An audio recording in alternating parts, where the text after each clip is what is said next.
Hi hello everyone. നമ്മുടെ വരിയും നിരയും എന്ന് പറയുന്ന PSC ടോപ്പിക്കിൽ ബേസിക് ആയിട്ട് വരുന്ന ഒരു 3-4 ടൈപ്പ് ക്വസ്റ്റ്യൻ ഡിസ്കഷനാണ്. അതിലെ കണ്ടന്റ് എങ്ങനെയാണെന്നുള്ളതും പിന്നെ അതിലെ ഒരു എക്സാമ്പിളും ഇൻക്ലൂഡ് ചെയ്തിട്ടുള്ള വളരെ ചെറിയ ഷോർട്ട് വീഡിയോ ആണ്. അപ്പോൾ ആദ്യത്തെ ടൈപ്പ് ഇതാണ്. നമുക്കൊരു ക്വസ്റ്റ്യനിലെ ആകെ ആളുകളുടെ എണ്ണം തരും, എത്ര പേരാണോ ഉള്ളതെന്ന് തരും. പിന്നെ അതിലൊരാളുടെ ഒരു വശത്തു നിന്നുള്ള സ്ഥാനം തരും, എന്നിട്ട് മറ്റേ വശത്തു നിന്നുള്ള സ്ഥാനം ഏതാണെന്ന് ചോദിക്കും. അത് വേണമെങ്കിൽ ഒരു വരി ആവാം, അല്ലെങ്കിൽ ഒരു ബെഞ്ചിലിരിക്കുന്ന വലത്തു നിന്നും ഇടത്തു നിന്നും ആവാം, അല്ലെങ്കിൽ മുന്നിൽ നിന്നും പിന്നിൽ നിന്നും ആവാം. എങ്ങനെ വന്നാലും ഒരേ ടൈപ്പാണ്. അപ്പോൾ മറ്റേ വശത്തു നിന്നുള്ള സ്ഥാനം നമ്മൾ കണ്ടുപിടിക്കാൻ വേണ്ടിയിട്ട് ചെയ്യേണ്ടത് ഇത്രയേ ഉള്ളൂ. ആകെ ആളുകളുടെ എണ്ണത്തിൽ നിന്ന് ഒരു വശത്തു നിന്നുള്ള സ്ഥാനം കുറയ്ക്കുക, ഒന്ന് കൂട്ടുക. ഇതാണ്. അപ്പോൾ അതിൻ്റെ എന്തുകൊണ്ടാണ് അങ്ങനെ വരുന്നതെന്നുള്ളതൊന്നും നമ്മൾ മനസ്സിലാക്കി വെച്ച ഇക്വേഷൻ മറന്നു പോകാതിരിക്കാൻ കുറച്ചുകൂടി ഹെൽപ്ഫുൾ ആയിരിക്കും. ഫോർ എക്സാമ്പിൾ, നമുക്കിപ്പോൾ ഒരു 6 പേരുള്ള ഒരു വരിയാണെന്ന് വിചാരിക്കാം. ഓക്കെ, ഇതിപ്പോൾ ഒരു ബെഞ്ചിലിരിക്കുന്നതാണെന്ന് വിചാരിക്കും. ഇപ്പോൾ ടോട്ടൽ ആളുകളുടെ എണ്ണം എത്രയാണ്? 6ആണ്. അപ്പോൾ ഇതിൽ ഞാൻ ഈ ഒരു സൈഡിൽ നിന്ന് ഇങ്ങനെ എണ്ണി വരുവാണ്. അതിൽ ഇവിടുന്ന് ഒരു അഞ്ചാമതിരിക്കുന്ന ഒരാൾ. അപ്പോൾ ഇടത്തുനിന്ന് 5-ാമതാണ് ഇയാളുടെ സ്ഥാനം. അപ്പോൾ ഇയാളുടെ റൈറ്റ് സൈഡിൽ, അതായത് ബാക്കിൽ നിന്ന് എത്ര പേര് ബാക്കി ഉണ്ടാവും ശരിക്കും പറഞ്ഞിട്ടുണ്ടെങ്കിൽ, അതാണ് നമ്മളിവിടെ കാൽക്കുലേറ്റ് ചെയ്യുന്നത്. ആകെ ആളുകളുടെ എണ്ണത്തിൽ നിന്ന് ഒരു വശത്തു നിന്നുള്ള സ്ഥാനം കുറച്ചാൽ അയാളുടെ മറ്റേ സൈഡിൽ എത്ര പേരുണ്ടെന്ന് നമുക്ക് കിട്ടും. പിന്നെ നമ്മൾ സ്ഥാനം കൂട്ടുമ്പം അടുത്ത ആളെയാണ് കൗണ്ട് ചെയ്യുന്നത്. തൊട്ട് ബാക്കിൽ ഒരാളെയും കൂടി നമ്മൾ കൗണ്ട് ചെയ്യണമല്ലോ. പുറകിലുള്ള ആളുകളുടെ എണ്ണം അല്ലേ നമുക്ക് കിട്ടുള്ളൂ. ആളുകളുടെ എണ്ണം കിട്ടാൻ നമുക്ക് ആകെ ആളുകളിൽ നിന്ന് അയാളുടെ സ്ഥാനം കുറച്ചാൽ നമുക്ക് ബാക്കിൽ എത്ര പേരുണ്ടെന്ന് കിട്ടും. ഇതിപ്പോൾ ഒരാളേ ഉള്ളൂ. അപ്പോൾ അയാളുടെ ഈ റൈറ്റ് സൈഡിൽ നിന്ന്, അതായത് വലതുവശത്തു നിന്നുള്ള സ്ഥാനം എത്രയാണ്? 2ആണ്. ആ 2 എങ്ങനെ കിട്ടുന്നത്? അയാളുടെ മറുവശത്ത് എത്ര പേരുണ്ടോ അതിൻ്റെ കൂടെ 1 കൂട്ടുക. അത് തന്നെയാണ് നമ്മളിവിടെ ചെയ്യുന്നത്. അപ്പം ഒരു വശത്തു നിന്നുള്ള സ്ഥാനം അറിയാമെങ്കിൽ, ആകെ ആളുകളും അറിയാമെങ്കിൽ, മറ്റേ വശത്തു നിന്നുള്ള സ്ഥാനം കണ്ടുപിടിക്കാൻ ആകെ ആളുകളിൽ നിന്ന് ഒരു വശത്തു നിന്നുള്ള സ്ഥാനം കുറയ്ക്കുക. അപ്പോൾ നമുക്ക് പുറകിലുള്ള ആളുകൾ കിട്ടും. പിന്നെ 1 കൂട്ടിയാൽ മതി. ഇപ്പോൾ ഒരു എക്സാമ്പിളാണ്. 20 ആളുകളുള്ള ഒരു വരിയുണ്ട്. അതിൽ ആശ എന്ന് പറയുന്ന ഒരാൾ മുന്നിൽ നിന്നും 13ആണ്. പിന്നിൽ നിന്നുള്ള സ്ഥാനം എത്രയാണ്? അപ്പോൾ 20 പേരാണ് ഉള്ളത്. അപ്പോൾ നമുക്ക് 20 പേര് നിൽക്കുന്ന വരിയിൽ 13-ാമതാണ് ആൾ നിൽക്കുന്നത്. അപ്പോൾ 13 കഴിഞ്ഞ് ബാക്കിലേക്ക്, അയാളുടെ ബാക്കിൽ എത്ര പേരുണ്ടാവും? അതായത് പിന്നിലേക്ക് 7 പേരാണ് കാണാം. അപ്പോൾ 7 കഴിഞ്ഞ് 8-ാമതാണ് ആശയുടെ സ്ഥാനം. അങ്ങനെയാണ് 8 കിട്ടുന്നത്. അപ്പോൾ നമുക്ക് ഇക്വേഷനായിട്ട് കാണാതെ പഠിച്ചു വെച്ചാൽ ചിലപ്പോൾ മറന്നു പോകും. നിങ്ങൾ തെറ്റ് ചെയ്യുന്നതെല്ലാം ആ ഓപ്ഷനിൽ കാണുകയും ചെയ്യും. അപ്പം ഈ 20 - 13 എന്ന് പറയുന്നത് പിന്നിൽ എത്ര പേരുണ്ടെന്നാണ്. അതിൻ്റെ കൂടെ 1 കൂട്ടിയാൽ മതി. അങ്ങനെ ഓർത്ത് വെക്കുക. അല്ലെങ്കിൽ ഫോർമുലയായിട്ട് പഠിച്ചു വെച്ചാൽ മറന്നു പോകാനുള്ള സാധ്യത ഭയങ്കര കൂടുതലാണ്. ഇതാണ് ഒരു ടൈപ്പ്. അടുത്ത ടൈപ്പ് ഇതാണ്. 2 വശത്തു നിന്നുമുള്ള ഒരു സ്ഥാനം നമുക്ക് തരും. എന്നിട്ട് ആകെ ആളുകൾ, അത് ഒരേ ആളുടെ ആയിരിക്കണം കേട്ടോ, 2 ആളുകളുടെ അല്ല, ഒരേ ആളുകളുടെയാണ്. 2 വശത്തു നിന്നുള്ള സ്ഥാനം നമുക്ക് തരും. എന്നിട്ട് നമ്മളോട് അതിൽ ആകെ ആളുകൾ എത്രയാണെന്ന് ചോദിക്കും. അപ്പോൾ നോക്കിയിട്ടുണ്ടെങ്കിൽ മനസ്സിലാവും. നമ്മൾ 2 വശത്തു നിന്നുള്ള സ്ഥാനം നമുക്ക് കൗണ്ട് ചെയ്ത് നോക്കാം കേട്ടോ. അപ്പോൾ 1 2 3 4 5 6 10 പേരുള്ളൊരു വരിയാണ്. അപ്പം ഇതാണ് ഒരാൾ എന്ന് വിചാരിക്കുക, ഏതോ ഒരാൾ. അപ്പോൾ അയാളുടെ ഈ വശത്തു നിന്നുള്ള സ്ഥാനം 4ആണ്. ഈ വശത്തു നിന്നുള്ള സ്ഥാനം നോക്കിക്കേ, നമുക്ക് 7 കിട്ടും. അപ്പോൾ ശരിക്കും നമ്മൾ രണ്ടും ചെയ്യുന്ന സമയത്ത് അവിടെ ഒരേ ആളെ തന്നെ 2 തവണ കൗണ്ട് ചെയ്യാണ് അല്ലേ. പിന്നിൽ നിന്നും കൗണ്ട് ചെയ്യുന്നു, അപ്പുറത്തുനിന്നും കൗണ്ട് ചെയ്യുന്നു, 2 സൈഡിൽ നിന്നും കൗണ്ട് ചെയ്യുമ്പോൾ 2 തവണ കൗണ്ട് ചെയ്യും. അപ്പോൾ 2 വശത്തു നിന്നുള്ള സ്ഥാനം നമ്മൾ കൂട്ടിയിട്ടുണ്ടെങ്കിൽ നമുക്ക് ഇവിടെ എത്ര കിട്ടുന്നത്? 11 കിട്ടുന്നത്. പക്ഷെ നമുക്കിവിടെ 10 ആളേ ഉള്ളൂ. എന്തുകൊണ്ടാണ്? ഈ ആളെ തന്നെ നമ്മൾ 2 വട്ടം കൗണ്ട് ചെയ്യുന്നുണ്ട്. അതുകൊണ്ട് അതിൽ നിന്ന് 1 കുറയ്ക്കും. അപ്പോൾ ആകെ ആളുകൾ കിട്ടാൻ ഒരേ ആളുടെ 2 വശത്തു നിന്നുള്ള സ്ഥാനം തന്നാൽ അത് 2 കൂട്ടുക, അതിൽ നിന്ന് 1 കുറയ്ക്കുക. ഒരു ടൈപ്പാണ്. ആ ടൈപ്പിലെ ക്വസ്റ്റ്യൻ ആണ്. വീട് ഒരു വരിയിൽ നിന്ന് 18-ാമതും പിന്നിൽ നിന്ന് 7-ാമതുമാണ്. മുന്നിൽ നിന്ന് 18ഉം പിന്നിൽ നിന്ന് 7ഉം. അതായത് 18 7 എന്ന് പറഞ്ഞാൽ 2 തവണ വീരനെ കൂട്ടിയിട്ടുണ്ട്. അപ്പോൾ 18 7ഉം കൂട്ടുക, അതിൽ നിന്ന് 1 കുറയ്ക്കുക. അപ്പോൾ നമുക്ക് മൊത്തം 24 ആളുകൾ കിട്ടും. ഇങ്ങനെയാണ് ഒരു ടൈപ്പ്. അടുത്തത് ആകെ എണ്ണം തരും. എന്നിട്ട് 2 ആൾക്കാരുടെ സ്ഥാനം തരും.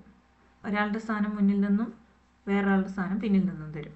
എന്നിട്ട് ചോദിക്കും ഇവർക്ക് 2 പേർക്കും ഇടയിൽ എത്ര പേരുണ്ടെന്ന്. അത് 2 രീതിയിൽ വരാം. അപ്പം ഇതിനകത്ത് ഇപ്പോൾ നമുക്ക് ഫോർ എക്സാമ്പിൾ ഞാൻ പറയുകയാണെങ്കിൽ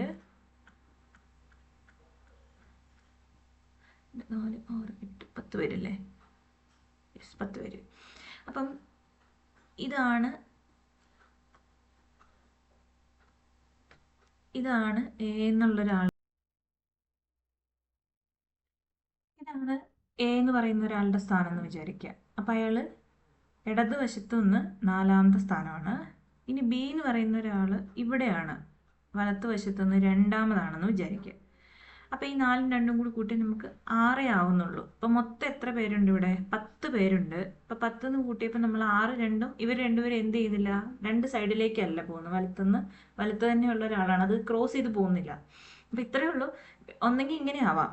ഇനി ഞാൻ ഇവിടുന്ന് ഈ ബിയുടെ സ്ഥാനം ഇടത്തുനിന്നാണ് കാൽക്കുലേറ്റ് ചെയ്യുന്നതെങ്കിൽ ഇത് 9ആമതാവും അല്ലേ. തിരിച്ച് ഇവിടുന്ന് കാൽക്കുലേറ്റ് ചെയ്യുന്ന സമയത്ത് ഇത് 7ആമതും ആവും. അപ്പം 7ഉം 9ഉം വരുന്ന സമയത്ത് രണ്ടും കൂടി കൂട്ടി നോക്കിയിട്ടുണ്ടെങ്കിൽ നമുക്ക് കാണാം അത് 16ആണ്. ആകെ 10 വരെ ഉള്ളൂ, പക്ഷെ നമുക്ക് സ്ഥാനം കൂട്ടിയപ്പോൾ 16 കിട്ടി. അപ്പം ഇങ്ങനെ രണ്ട് രീതിയിലും വരാം.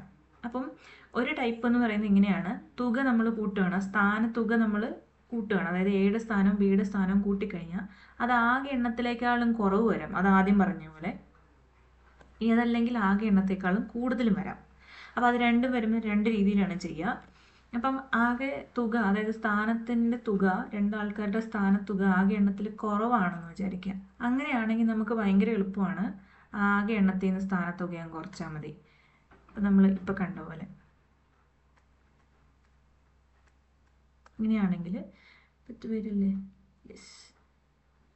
ഇത് എന്ന് പറഞ്ഞ ഒരാൾ ഇവിടുന്ന് അയാൾ എത്ര സ്ഥാനമാണ്? 3ആം സ്ഥാനം. ഇയാൾ ഇവിടുന്ന് 4ആം സ്ഥാനമാണെന്ന് വിചാരിക്കുക. അപ്പോൾ എന്ത് ചെയ്താൽ മതി? 3ഉം 4ഉം കൂടി, ആകെ ആളുകൾ 10 ആണ് കേട്ടോ. 3ഉം 4ഉം കൂടി കൂട്ടിയിട്ടുണ്ടെങ്കിൽ നമുക്ക് 7 കിട്ടും. ജസ്റ്റ് കുറച്ചാൽ മതി 3. കണ്ടോ, 3 പേരല്ലേ ഉള്ളൂ. കാരണം ആ സ്ഥാനം നമ്മൾ ഒരാളെ ഒരു തവണയെ കൗണ്ട് ചെയ്യുന്നുള്ളൂ. ഇനി ഇത് 2 തവണ കൗണ്ട് ചെയ്യുന്നത് എപ്പോഴാണെന്ന് ചോദിച്ചിട്ടുണ്ടെങ്കിൽ, 2 സൈഡിൽ നിന്ന് വരുമ്പോൾ അയാൾ ക്രോസ് ചെയ്ത് പോവുകയാണെങ്കിൽ സ്ഥാനത്തുക കൂടുതൽ വരും, എണ്ണത്തിനേക്കാളും കൂടുതൽ വരും. അതായത് അവിടെ നമ്മൾ ഒരാളെ തന്നെ 2 തവണ കൗണ്ട് ചെയ്ത് പോവുകയാണ്. അപ്പം നമ്മൾ എന്ത് ചെയ്യുന്നു, ആ സ്ഥാനത്തുക കൂട്ടിയിട്ട് അതിൽ നിന്ന് ആകെ എണ്ണം കുറയ്ക്കും.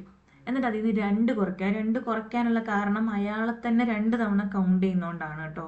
അപ്പോൾ അത് ഈ 2 എന്നുള്ളത് ഓർത്ത് വെക്കാനും 1 കുറയ്ക്കുന്ന ഓർക്കാനൊക്കെ കൗണ്ടിങ്ങിൻ്റെ നമ്മൾ നോക്കിയാൽ മതി. ഒരേ ആളെ തന്നെ 2 തവണ കൗണ്ട് ചെയ്യും നമ്മൾ, അതുകൊണ്ടാണ് 2 കുറയ്ക്കുന്നത്.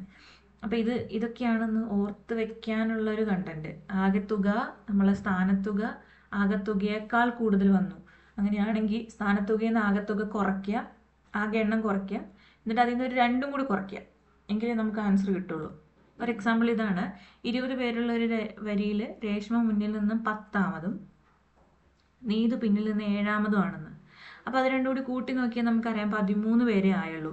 അത് 20നേക്കാളും കുറവാണെങ്കിൽ വെറുതെ നമ്മൾ 20ൽ നിന്ന് 13 അങ്ങ് കുറച്ചാൽ മതി, ആൻസർ കിട്ടും 7. ജസ്റ്റ് 20ൽ നിന്ന് 13 കുറച്ചിട്ട് കിട്ടിയാൽ മതി, നമുക്ക് ആൻസർ ആവും.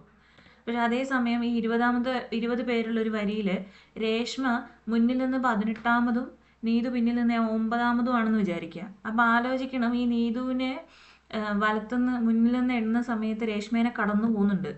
അതുകൊണ്ടാണ് രേഷ്മ പിന്നിൽ നിന്ന് എണ്ണുമ്പോൾ 9 പോയത്. അപ്പം നീതുവിനെ കൗണ്ട് ചെയ്യുമ്പോഴും രേഷ്മേനെ ഒരു തവണ കൂട്ടുന്നുണ്ട്, അതേപോലെ രേഷ്മേനെ കൗണ്ട് ചെയ്യുന്ന സമയത്ത് നീതുവിനെ ഒരു തവണ ആഡ് ചെയ്യുന്നുണ്ട്. അപ്പോൾ ഇത് 2 തവണ ആഡ് ചെയ്യുന്നതുകൊണ്ട് നമ്മൾ എന്ത് ചെയ്യും, ആ 2 പേരെ 2 തവണ ആഡ് ചെയ്യണ്ടല്ലോ, അത് 2 കുറയ്ക്കുക, അതാണ് ചെയ്യുന്നത്. അപ്പോൾ 19, 18, 9 ആഡ് ചെയ്യുമ്പോൾ നമുക്ക് 27 കിട്ടും. അത് 20നേക്കാൾ കൂടുതലായതുകൊണ്ട് 27ൽ നിന്ന് 20 കുറയ്ക്കുക, എന്നിട്ട് ഒരു 2 കൂടി കുറയ്ക്കുക, അപ്പോൾ ആൻസർ കിട്ടും. അപ്പോൾ ഇത് നിങ്ങൾക്ക് വേണമെങ്കിൽ ഒന്നെങ്കിൽ നമുക്ക് എക്സാമ്പിളൊക്കെ വെച്ച് ഒരു 5 10 പേരെ നിരത്ത് വെച്ച് വരച്ച് നോക്കിയിട്ടൊക്കെ വേണമെങ്കിൽ ചെയ്യാം. അല്ലാന്നുണ്ടെങ്കിൽ ഡയറക്റ്റ്ലി തന്നെ ഇങ്ങനെ ഫോമുല പഠിച്ച് ചെയ്യാം. അതിൽ 2-3 ഫോമുലകളെ നമുക്ക് പ്രശ്നമുള്ളൂ. ഒന്ന് ഇതാണ്, പിന്നെ വരുന്നത് നമ്മൾ ഇതാണ് വരുന്നത് 18ആമതും പിന്നിൽ നിന്ന് 7ആമതുമായിട്ടുണ്ടെങ്കിൽ ആകെ ആളുകൾ വരുമ്പോൾ ഒരെണ്ണം കുറയ്ക്കും. അതെന്തുകൊണ്ടാണ്, ആ ഒരാളെ നമ്മൾ 2 തവണ കൗണ്ട് ചെയ്യുന്നു, അപ്പോൾ 1 കുറച്ച് വരും. ഇവിടെ നമ്മൾ എന്താ, ഈ 2 പേരെ 2 തവണ കൗണ്ട് ചെയ്യുന്നു, അപ്പോൾ 2 പേരെ 2 തവണ കൗണ്ട് ചെയ്യുന്നതിന് 1 കുറയ്ക്കുകയാണ്, അപ്പോൾ ഒരു 2 കുറയ്ക്കുന്നു. അപ്പോൾ 2 പേരുള്ളപ്പോൾ നമ്മൾ 2 കുറയ്ക്കുക എന്നുള്ളതും, ഒരാളാണുള്ളതെങ്കിൽ അതിൽ നിന്ന് 1 കുറയ്ക്കുക എന്നുള്ളതും വെച്ചെങ്കിലും എങ്ങനെയെങ്കിലും ഓർത്ത് വയ്ക്കുക. അപ്പോൾ ഇത്രയും ടൈപ്പാണ് സാധാരണഗതിയിൽ ചോദിക്കുന്നത്. ഇത് ബേസിക്സ് 10 വരെ അല്ലെങ്കിൽ +2 പ്രിലിംസ് വരെയുള്ള ക്വസ്റ്റ്യൻസിലൊക്കെ ഇതാണ് കാണുക. പക്ഷെ കുറച്ചും കൂടി ഹയർ ലെവൽ എക്സാംസ് വരുന്ന സമയത്ത് 2 സ്ഥാനവും പിന്നിൽ നിന്നും മുന്നിൽ നിന്നുള്ള സ്ഥാനം, അതിൻ്റെ ഇടയിലുള്ള ആൾക്കാരൊക്കെ തന്ന ആകെ എണ്ണം, അങ്ങനെയൊക്കെ കുറച്ച് ട്വിസ്റ്റഡ് ആയിട്ടൊക്കെ ചോദിക്കാറുണ്ട്. പക്ഷെ ബേസിക് ആയിട്ടുള്ള കുറച്ച് കാര്യങ്ങൾ നമുക്ക് അറിയാമെങ്കിൽ ഈ പറയുന്ന പോലെ എന്തെങ്കിലുമൊക്കെ വരച്ച് നോക്കിയിട്ട് വേണമെങ്കിൽ, പക്ഷെ അത്ര സമയം നമുക്ക് ഉണ്ടാവില്ല എന്നുള്ളതുകൊണ്ടാണ് നമ്മൾ പിന്നെയും കുറച്ചും കൂടി എഫേർട്ട് ഇട്ട് ആ ഫോമുലയായിട്ട് തന്നെ പഠിക്കുകയാണെങ്കിൽ കറക്റ്റ് ആൻസർ കിട്ടും. അപ്പോൾ അവിടെ കോൺഫിഡൻ്റ് ആയിട്ട് ഫോമുല കറക്റ്റായിട്ട് പഠിക്കണം, 2 തെറ്റാതെ ചെയ്യണം, അല്ലെങ്കിൽ നമുക്ക് കിട്ടുന്ന തെറ്റുത്തരം ഓപ്ഷനിൽ കാണുമല്ലോ, നമുക്കറിയാലോ.